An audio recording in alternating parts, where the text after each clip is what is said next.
ব্যারাকপুর সবজি মহল আবদালি বাজার এলাকায় থাকা পুরনো ইলেকট্রিক সাপ্লাইয়ে গুলি চলার ঘটনা ঘটলো বুধবার বিকেলে।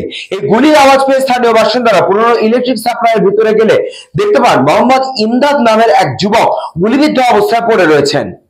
ব্যারাকপুর সবজি মহল আবদালি বাজার এলাকায় থাকা পুরনো ইলেকট্রিক সাপ্লাইয়ে গুলি চলার ঘটনা ঘটল বুধবার বিকেলে।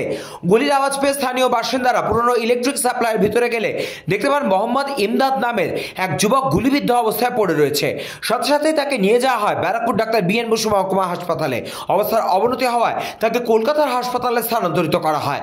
ঘটনার খবর পেয়ে ঘটনাস্থলে আসেন ব্যারাকপুর পুলিশ কমিশনারেটের অতিরিক্ত উপনগরপাল মধ্য ইন্দ্রবদন ঝা, এসিপি ব্যারাকপুর মোহাম্মদ বদরুজ্জামান, টিটাগড় থানার ভারপ্রাপ্ত পুলিশ আধিকারিক তাপস কুমার নস্কর সহ বিশাল পুলিশ বাহিনী। আমরা খবর পেলাম কি 3:15 নগর একটা এখানে গুলির ঘটনা হয়েছে। ব্যারাকপুর থানার পুলিশ, টিটাগড় থানার পুলিশ, আমরা এসিপি ডিসির সঙ্গে সঙ্গে এখানে ভিজিট করে দেখলাম। এখানে আসার পরে আমরা ইনকোয়ারি করার পরে জানা যায় কি একজন আহত আছে, একজন ওর উপর ফায়ারিং এর ঘটনা হয়েছে। এখন যেটা পাওয়া যাচ্ছে কি ও খুব এরকম নয় কি মোটামুটি সেফই আছে, মোটামুটি সেফ বলতে পারি, কিন্তু এরকম তো কিছু আমরা কিছু বলতে না। এখন অ্যাডমিটেড আছে। যখন আগে বিএন বসে গিয়েছিল তখন আমার অফিসার ওর সঙ্গে কথা বললো। আমার অফিসার কথা বলে তখন ওই এক দু তিন জনের নাম বললো, এরা ছিল যারা আমার সঙ্গে ছিল, এরাই এরকম ঘটনা করে দিয়েছে। ওরা এখন পালিয়ে আছে, আমরা প্রাণ চেষ্টা করছি ওদেরকে ধরার জন্য।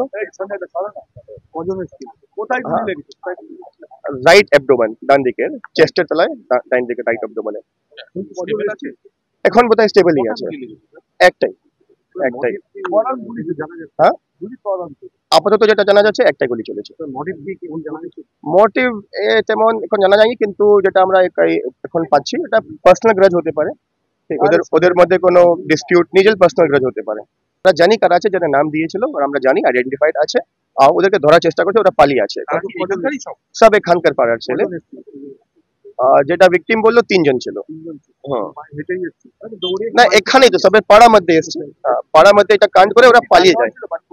কৃষ্ণা পালিতের রিপোর্ট, নিউজ বঙ্গ টাইম।